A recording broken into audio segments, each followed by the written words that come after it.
Olá, tudo bem? Neste vídeo eu quero determinar o zero da função y igual a x elevado a 2 menos 3x mais 4. Pelo formato da função, já sabemos que ela é uma função do segundo grau ou quadrática, beleza? Para você determinar o zero da função, a gente vai usar uma definição bem simplesinha. A gente vai pegar o que está antes da igualdade e fazer igual a zero. O que está antes da igualdade é o y. Então a gente vem aqui e faz assim, ó. Y igual a zero.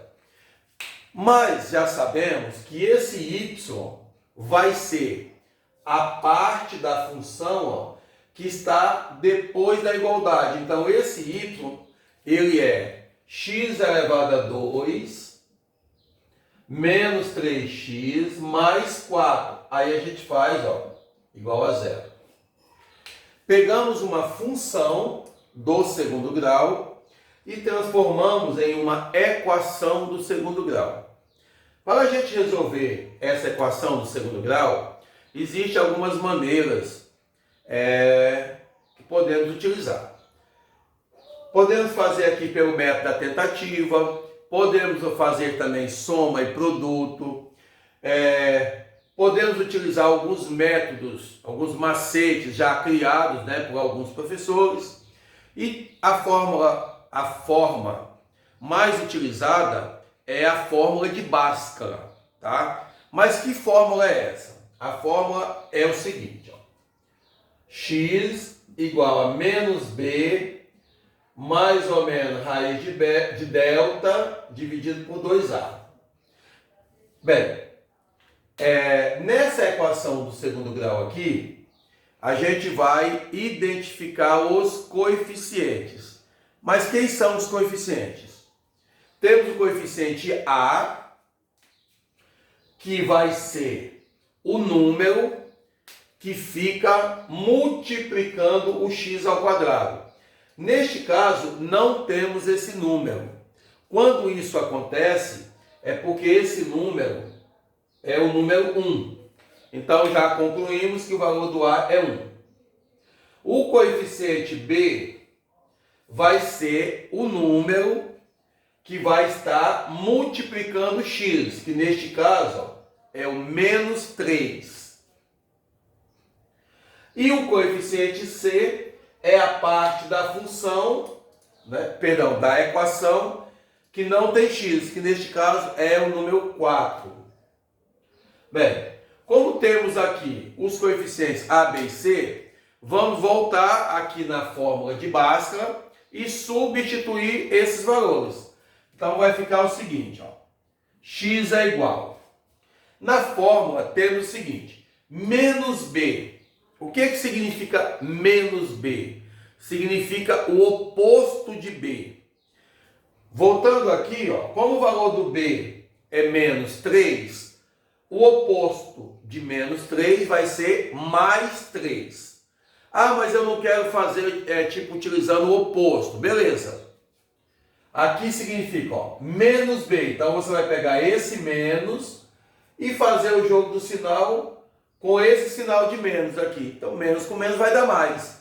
E o oposto de menos 3 deu mais 3 da mesma forma, beleza? Então, aqui vai ficar o seguinte, ó. O oposto de b, então, ficou 3, mais ou menos. Raiz de delta. Só que observando as informações que temos, a gente não tem o valor do delta. Mas quem é o delta? Como é que a gente vai encontrar esse valor? Temos uma fórmula para encontrar esse valor. A fórmula é delta igual a b elevado a 2 menos 4 vezes a vezes c. Vamos substituir as informações. O b é o menos 3, ó, menos 3 ao quadrado, menos 4. O valor do a é 1 e o valor de c é 4. Efetuando aqui a potência, toda vez que o expoente for par, o resultado é positivo. E 3 vezes 3, 9. Ah, mas eu não sei essa regrinha. Beleza. Menos 3 elevado a 2 nada mais é do que menos 3 multiplicado duas vezes. Ó. Menos e menos dá mais, 3 vezes 3, 9. Aqui a gente tem duas multiplicações. Ó. Menos e mais dá menos, com esse mais continua menos. 4 vezes 1, 4 vezes 4, 16. Então, concluímos que o valor do delta vai ser 9 menos 16, ó, quando temos um número positivo e um negativo, repetimos o sinal do maior em valor absoluto, né? Ó, o 16 é maior do que 9. Isso em valor absoluto. Repetindo o sinal dele que é menos.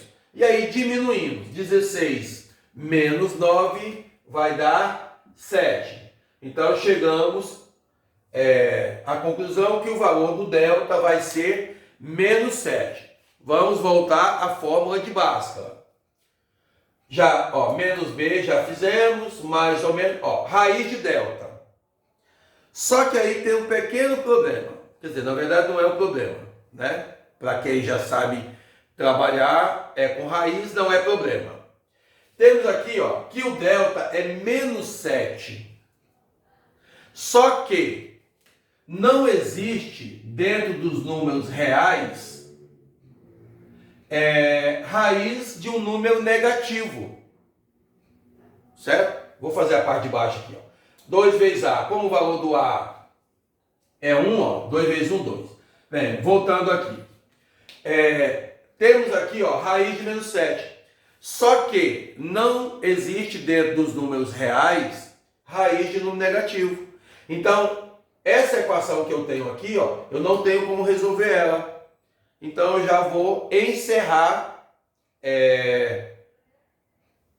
o exercício e vou dizer o seguinte, vou concluir o seguinte, ó, que essa função, ó, não possui zero. Tá? Ela não possui zero, certo?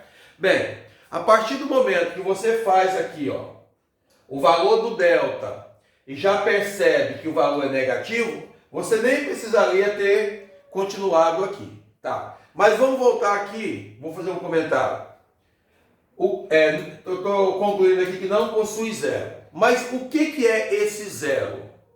O zero vai ser o local onde o gráfico da função do segundo grau vai interceptar ou vai cortar o eixo x do plano cartesiano. Isso significa o seguinte, ó, quando você for fazer o gráfico dessa função, né, aqui temos aqui o plano cartesiano, né? Quando você for fazer o gráfico dessa função, que é uma parábola,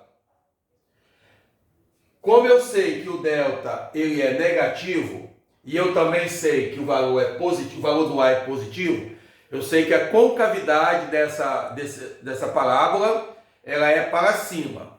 Como o delta é negativo, eu sei que essa parábola ela não vai cortar o eixo x. Então esse gráfico ele vai ficar assim, ó. Tá, ó, ele não vai tocar no eixo x. Então, o zero da função nada mais é do que o local onde o gráfico da função, né, dessa função, vai cortar o eixo x. Quando o delta for negativo, esse gráfico não vai cortar o eixo x. Quando o delta for positivo, vai cortar em dois locais. E quando o delta for igual a zero, vai cortar em um local. Muito obrigado.